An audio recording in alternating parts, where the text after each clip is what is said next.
Hello, hello, hello! Good day mga people! Samahan niyo ako for today's video. Thank you so much! Ampingan tanan! Another day, another upload mga people! It's Tuesday Flashback, pangalawang araw ng ating lingguhang klase. Ako po ang magpasalamat sa aking breakfast meal sponsor, Ma'am Norhaida Paraji. Thank you so much!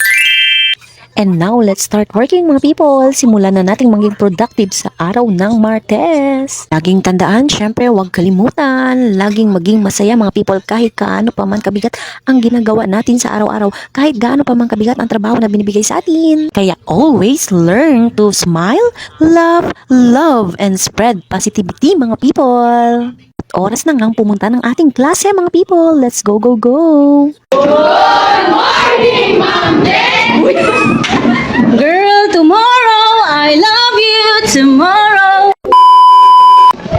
Kasi nga, minsan, pag mga magagandang pangyayari, dapat sinasarili lang natin. You should absorb the happiness. Hindi kailangan i-share.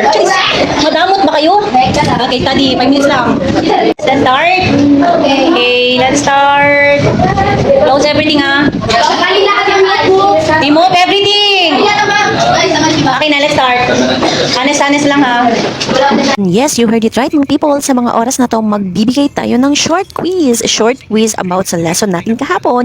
Kung natatandaan nyo ang ating video upload yesterday, mga people.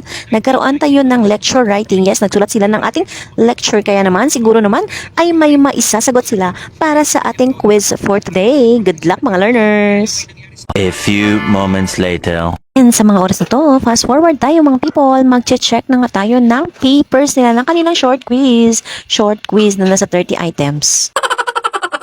Nagtatawag na nga tayo ng mga estudyante, mga people, sa mga oras na to para sagutin ang bawat numbers ng ating quizzes. Yes, ganun ang ating strategy sa pagsasagot ng ating quizzes. Para naman may participation ang lahat. Kasi pag hinayaan ko silang bigay ng sagot, ang iba kasi is nakikinig lang, hindi nagsasalita mga people. Ganun talaga yung mga learners ngayon. Medyo mahiyain. May shy type talaga ng mga learners, mga people, na ayaw mag-participate sa klase. Kaya, teaching strategy na ng teacher kung paano niya kunin ang atensyon ng kanyang estudyante.